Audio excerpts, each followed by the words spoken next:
911. Where's your emergency? I need a missing persons report. Okay. Who's missing? Tami Reay. Foul play could be suspected here. Okay, and why do you think that, sir? Me and her have been having an affair. Apparently her husband has found out about it. Okay, what is his name? Brad Reay. On February the 8th, 2006, the mere disappearance of 41-year-old Tami Reay took the shape of a murder mystery when detectives soon realized that they were dealing with mysterious relationships where anyone could be covering a lethal secret. This was something certainly unexpected.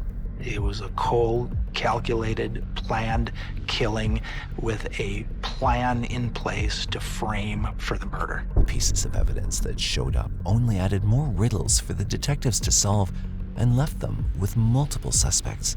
Our office received a letter in the mail. The letter had intimate details of the crime. We were looking at a letter straight from a murderer. Never have I ever seen a case so crazy.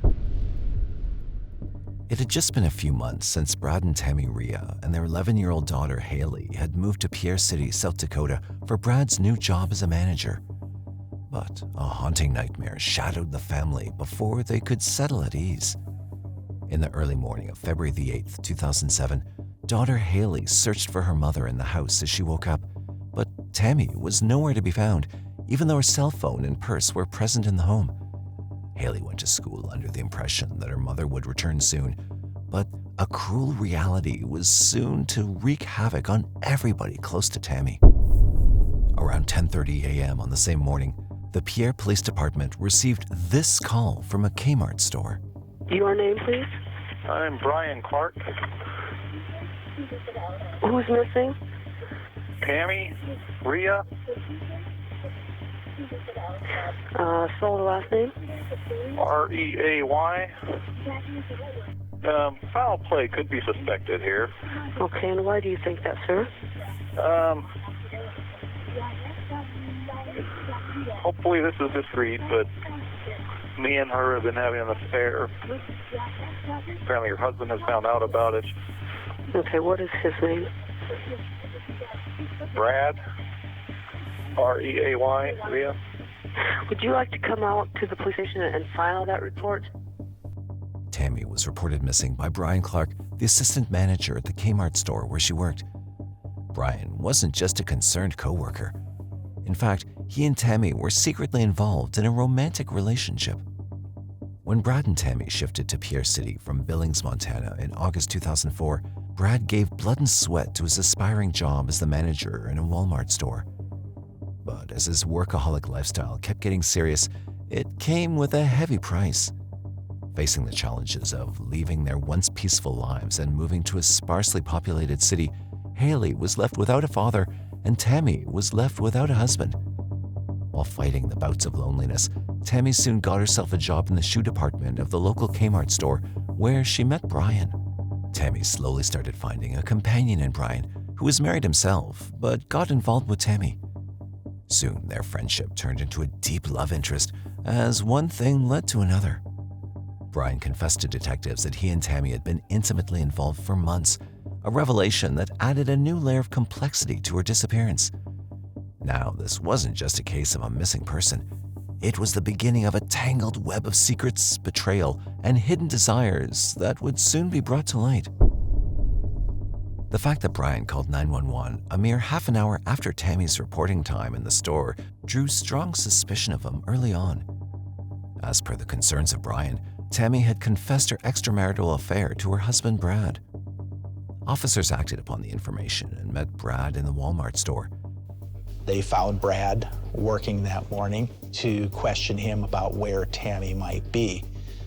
Law enforcement described Brad as pretty shocked and surprised to see them there. Brad was cooperative, claimed he had no idea where she was, that she had left the night before. The officer said, well, let's go down to your house and do a welfare check. He gives consent to go with them to the house and look through the house. We walk inside the garage and we see a black Durango, which is Tami's vehicle, inside the garage. And then he saw something disturbing. A grisly sight struck them in the garage of the house, where they saw a black Durango parked with blood dripping on the floor from the back door of the vehicle. Upon opening the door, the detectives were hit with a powerful odor of a bleach-like cleaning solution. The back seats were covered with large stains of blood. Despite the visible efforts of cleaning the blood, the stains were clearly visible in the back seat. The case had taken a grim turn for the detectives with this gruesome discovery. The dynamics are strange because Brad gave consent to look through the house, but the individual that gives you that consent can withdraw it at any time. So we stop our searching and back out and then apply for a search warrant. Now we're searching for Tami or her body, but they obviously decided they needed a full interview with Brad, and so they asked him if he would come down to the police department for an interview. While unaware of what officers had found in the garage, Brad was brought in for a formal interrogation on the same day of February the 8th, 2024. Have you hit anything with the vehicle lately? No.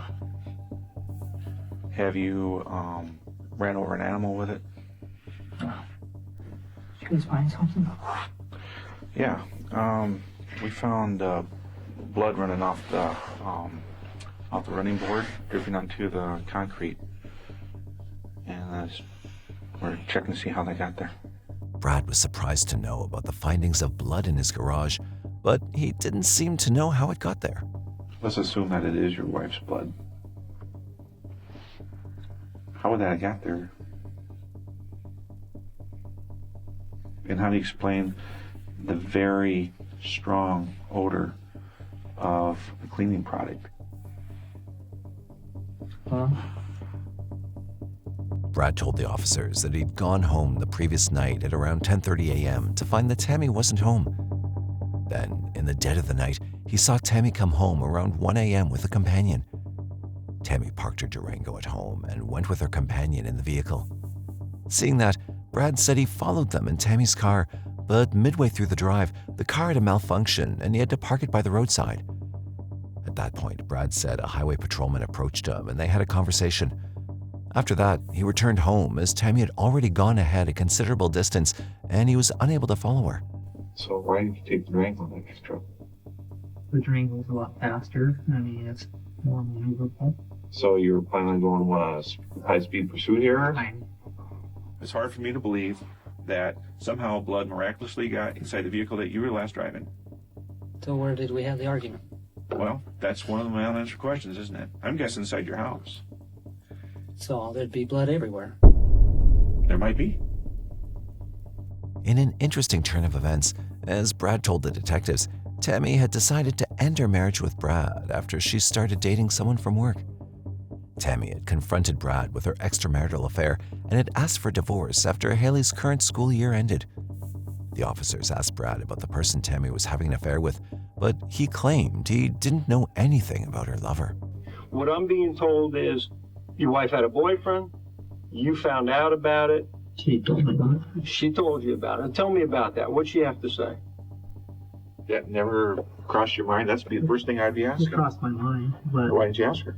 I didn't want to know. You didn't want to know? Yeah, I gotta believe that you're leaving out a lot of this conversation. Doesn't matter how laid back of a guy you are. We've never fought ever, You never fought ever. and we've always treated each other with respect. Brad, you know that she's dead. No. Where can I go find Tami right now and do the right thing? You know, all this evidence points at me, but I'm hoping that the body is found because there'll be something to set me free.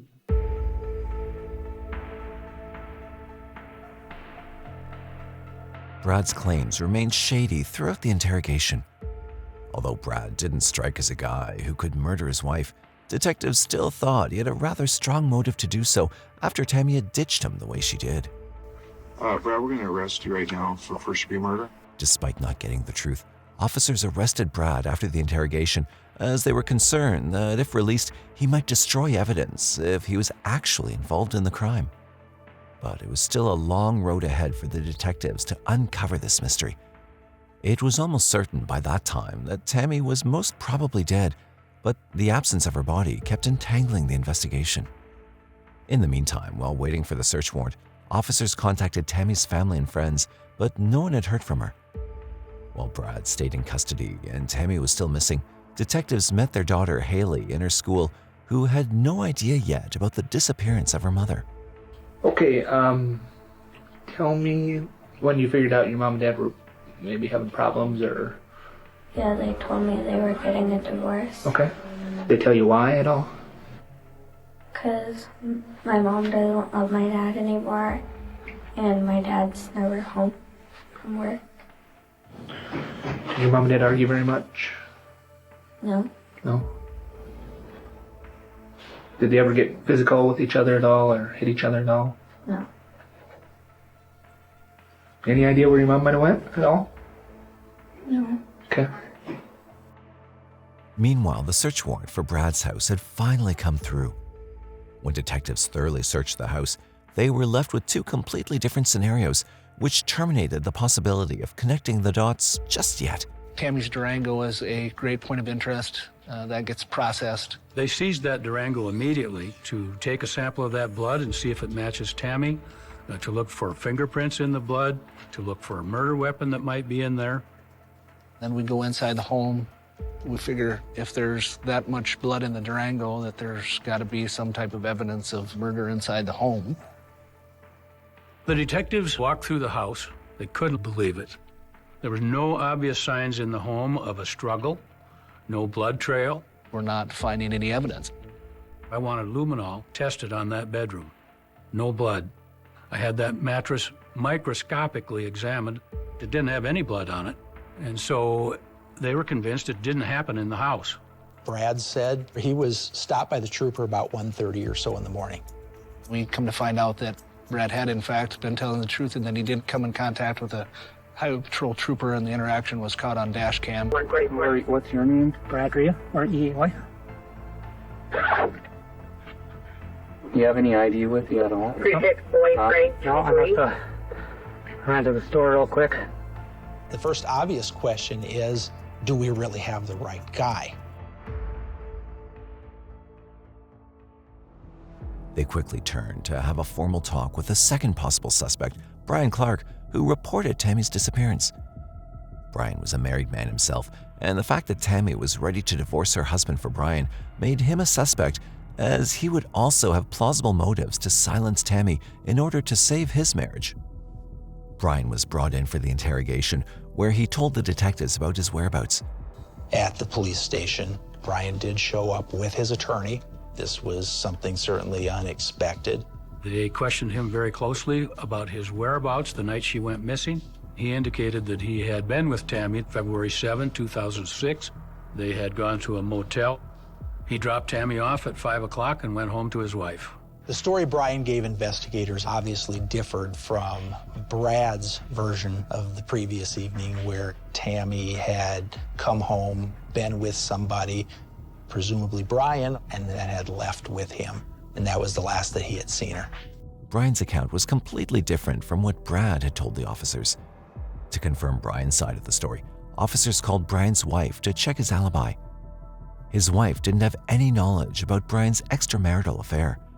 She was informed of the truth about Brian's infidelity, but she confirmed that Brian was, in fact, at home on February 7th. But while she confirmed Brian's whereabouts, she added that she slept on the recliner the night before and not in the bedroom, which she often does when she has a sore neck. This would have allowed Brian to leave his house again, but there was no way to cross-check further into his story. Brian remained an equal suspect along with Brad, further complicating the investigation. If Brian was actually involved in the crime, it would mean that he went back to Brad's house to park the blood-soaked Durango after murdering Tami. If this was true, then Brian had skillfully tried to frame Brad by leaving blood in the car. What once was a straightforward missing persons case had now slowly started to head towards an endless riddle, and only help from the outside could have revived the investigation now.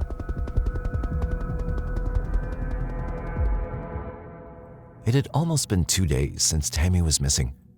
While detectives stayed clueless about the crime or the criminal, DNA reports came back for the blood found in the Durango. It was Tami's blood, which pretty much confirmed that wherever she was most likely dead. We need to find Tami and figure out where she is. It's tough to work a murder investigation without a body. We've got firemen, we've got law enforcement training cadets out combing the hillsides, the river breaks. About sunset on the 9th, a helicopter was flying over the area north of town up by the hydroelectric dam. And one of the guys in the helicopter spotted what he thought was a body. Lo and behold, it was Tami. A lifeless body was spotted lying naked in the giant fields around the famous Oahe hydraulic dam. Detectives immediately identified the body as Tami's. She was stabbed dozens of times all over the body and was portrayed with the intent of humiliation. The body was sent for autopsy. The discovery of Tami's body gave a big leap for the officers in what was essentially a blind investigation up to that point. Meanwhile, little Hayle, who was hoping to be with her parents soon, was handed the news of her mother's demise. You're gonna have to help me with this, because this is gonna be tough for me too. I got little kids at home too, so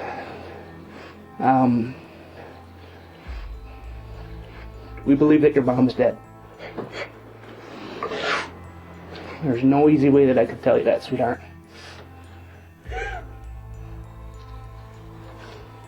Okay? Right now, your dad has been arrested for her murder. It didn't feel real. It felt like I was actually in a TV show. I promised Hayle that if there was anything at all that I could do to help her through this thing, that all she needed to do was call me. The autopsy report revealed that Tami was stabbed 37 times with a knife, and some of the wounds in her chest showed the knife had been forced right up to the hilt. A multitude of the stabs were inflicted after she was already dead. However, no signs of physical assault before the murder were found. Officers relied heavily on the body to find positive clues about the killer, but the body gave away nothing about the perpetrator and brought the detectives back to ground zero. As each day passed, the clock ticked faster for the cops as they were unsure how long they could keep Brad in custody without any solid proof. The only thing detectives were looking to find foremost was the place where Tami was murdered, believing it could be the one place with evidence present. More than a month had passed with continuous efforts, and before detectives could get their hands on anything, a bombshell dropped on them, wrapping major details of the murder around itself. Our office received a letter in the mail purported to be written by a cousin of Brian Clark. Brad was in jail. All of Brad's mail and communications were monitored. Do we really have the right guy? We need to go back and reconsider whether Brian Clark is actually the killer. It was written by a cousin of Brian Clark, the boyfriend, portraying a disturbing scene of the night Tami went missing. He wrote that on the night of February the 8th, Brian came to meet him in a black Durango, and he was drenched in blood. Brian and Tami had met in a motel in the evening before they parted ways. In the dead of night, Brian had gone again to pick up Tami from her house. They went somewhere and indulged in intercourse. Tami had asked Brian to wear protection, in response to which Brian passed an offensive comment about her relationship with her husband.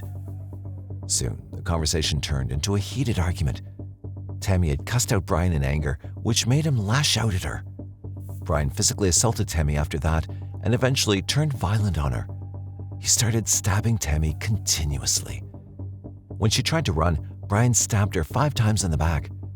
As Brian made sure Tami took her last breath, he wrapped her body in the sheet and dumped it where it was found. The letter narrated events that could only be known by the killer or someone who knew the killer closely. But there was one particular detail mentioned in the letter that blew the minds of detectives and made them rethink everything. The letter revealed that Tami was assaulted before she was murdered, and Brian had lost a condom in her rectum. Neither any signs of assault nor a condom was found in her body during the autopsy. As the letter claimed the presence of this evidence, it could not be left unnoticed, which prompted the detectives to implement a rare act with the hope of filling the mundane bag of evidence. A second autopsy was performed on Tami's body, and the results dumbfounded everybody. It confirmed that a condom was actually present inside the body. This shocking turnover pointed a direct lethal blame on Brian Clark. Forensics examined the condom for DNA testing, but due to an extended period of its presence in bodily acids, any DNA that could have been there was completely destroyed, which failed the examiners to officially match it with Brian's DNA. But the claims of the letter did not go wasted. The mysterious arrival of the letter kept the investigators up for nights, and eventually it shed a unique light for them to see a secret pathway towards the killer, which turned the case on its head. Investigators, while going through the letter over and over, got hit with a wild intuition. They recalled a particularly strange statement made by their first suspect, Brad Reay. The officer revisited the interrogation with Brad. I'm hoping that the body is found because there'll be something to set me free, like DNA and stuff like that. This particular statement by Brad opened a room full of doubts. Findings of the condom in the autopsy had directly tried to point a finger at Brian, but the letter secretly gave away an unexpected detail that nobody had expected. Brad claimed that he didn't know whom Tami was dating. That never crossed your mind? That's the first thing I'd be asking. It crossed my mind, but Why didn't you ask her? I didn't want to know. You didn't want to know? Yeah, I gotta believe that you're leaving out a lot of this conversation. Doesn't matter how laid back of a guy you are. We've never fought ever, You never fought ever. and we've always treated each other with respect. Detectives went for another look through in Brad's house to find something that could connect Brad with Brian. This time, something was indeed waiting in the house to be found. Detectives discovered a small audio recording device in Brad's closet. This wasn't just a clue. It was the smoking gun that proved they were up against a calculated mastermind. It's just me. I just need to hear your voice because Brad left me a long note in my car. He's just making it really hard because he just doesn't understand. Well, I got to hear your voice. I love you very, very much. This was Tami, recorded while she had a conversation with Brian after Brad left her a bouquet and a love note in her car.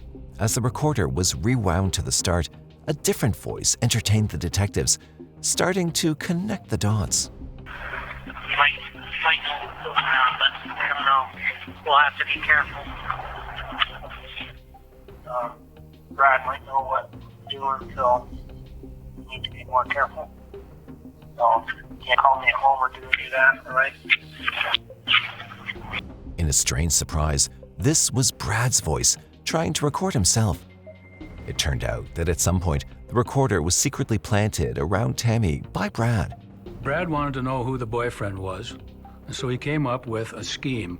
And the scheme was to go to Tami's car while she's in at work at Kmart, put flowers and a love letter in there, and a digital recorder, voice activated.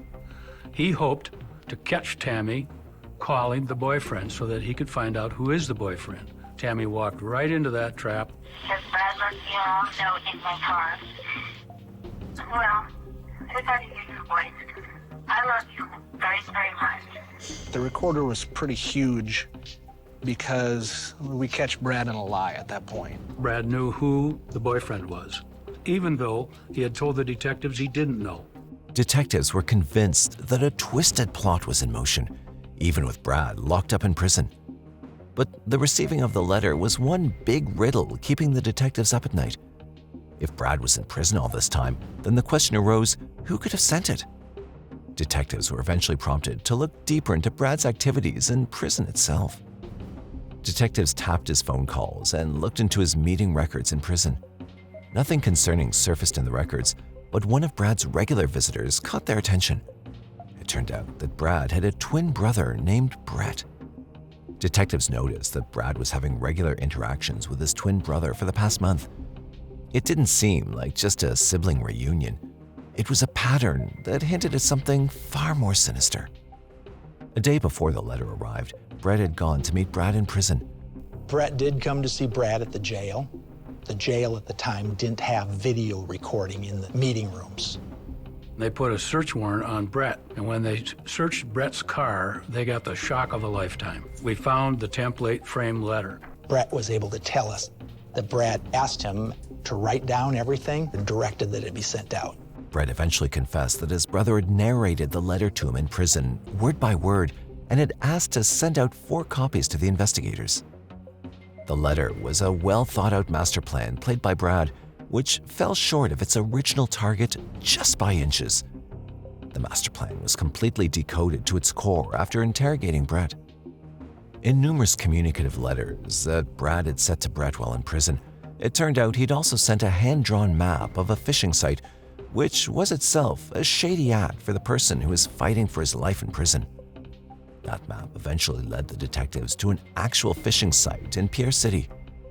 There, the riddle of Tami's murder breathed its last after the most heartbreaking discovery shook the search team and detectives. A search and rescue officer out of Watertown discovered 3 bags full of bloody bedding. I'll never forget that day. We went out to open those 3 bags, and out came pillows, shams, blankets, and a tarp. That blood was sent to the DNA lab. And when the results came back, our worst fears were confirmed that it was Tami's blood. Now we absolutely could prove where the crime took place. It took place in Brad's house. Brad Reay had almost planned a perfect murder of his wife. At the beginning of February 2007, Tami shared her feelings about getting a divorce and being involved with another man. Just a week later, Tami was killed. Brad had hidden inside himself deep-rooted feelings of revenge and hatred that were strong enough to take a deathly shape. As the name of Brian Clark came out in the open, Brad stalked the couple's intimate meetings, which usually happened in Brian's truck. But what he did next was beyond anything anyone could have imagined. During one such encounter, Brad succeeded in collecting Brian's used condom after he threw one out of the truck. After Brad got a hold of Brian's condom, he moved on to execute his final step, which was to kill Tami. On the night of February 7, 2006, before Tami went to sleep, Brad had created a deathbed. Brad had put a tarp underneath the bedding in Tami's bedroom prior to the time she went to bed that night. Brad put several blankets over the tarp and then put the fitted sheet and then the rest of the bedding so that Tami would not know she was sleeping on a tarp. He went in and stabbed her to death through the blankets, and as he would pull the knife back out, the blanket would clean the blade, and consequently you did not have the usual blood spatter pattern that you might see in any other situation. He was able to roll up Tami, the bedding, and everything in a tarp and take it out to the Durango, and that's how he managed to get her out of the house. Brad removed her clothes to make it look like an assault, and then did what was intended to be the most crucial part of his plan. He put Brian's condom in her rectum for the detectives to find out later. By doing so, the man intended to frame Brian Clark and walk away freely himself. Sadly for Brad, he hid the condom a little too well to be found out in the first autopsy. When Brad got to know that the police had not found the condom, he arranged one more setup with his brother to have him send out letters to the detectives. Brad was officially charged with first-degree murder of his wife, and the case was finally ready to be heard before a judge, where a final bombshell awaited to twist the case even more. In January 2007, the trials commenced for the murder of Tami Reay. Brad, when held before the judge, accepted that Tami's murder took place in his home, but it was actually committed by Hayle. Brad told the jury he heard some noise in the middle of the night. He went downstairs to Tami's bedroom, and there was Hayle standing over her mother with knife in hand. He claimed that Hayle was in some sort of a catatonic state and that she had killed her mother and didn't even know it. Brad claimed to protect Hayle, he wrapped up Tami's body and went to hide it. He added that Hayle didn't awaken from her catatonic state until after he'd cleaned all the blood off her and comforted her. He said I used to stab my teddy bears and always had problems. And I was mad that my mom wanted a divorce. Not only did I lose my mom, I lost my dad, and now he's gonna blame me so that he can get free. It was hard. Brad had once again turned the case upside down with this claim. But soon enough, this claim too turned out to be a filthy tactic to save himself. Brad had tried to blame his 12-year-old daughter for the murder of her mother and said that he was willing to go to prison for Hayle. This prolonged the trials to a certain extent, but the claims were soon straightened out to be another one of Brad's lies. Hayle's grandparents, prosecutors, as well as the judge condemned Brad's cheap and disturbing approach to framing his daughter after he tried to frame Brian. Brad was finally convicted with first-degree murder on January 23, 2007. At the mere age of 11, Hayle had to witness what no child should. But the kind of trauma she endured did not bring her down. Hayle grew up to be a strong young woman and chose the path of spreading awareness about domestic abuse. I run a Facebook page in memory of my mom and has statistics and stuff about domestic violence. And then I travel to schools and speak about domestic violence. Hayle later shared her heart in an interview about how it was to live with her father. He was very controlling, emotionally abusive. Like, whatever my mom did, he had to be right there, every time, everywhere. So. Just had to always be with her? Yes, and right next to her. And did he try to control what she did?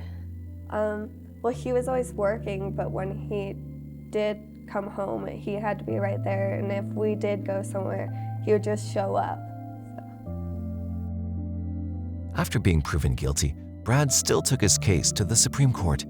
He raised his defense by condemning the authorities for not preserving the DNA evidence in the case properly, which he thought would have saved his life. Brad Reay went to every height to prove his innocence. On February 18, 2024, Brad Reay died in prison, with the cause of his death remaining unknown. What do you think was the biggest mistake that led to his conviction? Do share your thoughts in the comments. We'd love to hear from you. And if you have any cases you'd like us to cover, feel free to leave your suggestions. Don't forget to like, share, and subscribe to Mysterious 7 for more captivating true stories like this one. And if you enjoy our content, consider becoming a member and unlock early access to the exclusive content.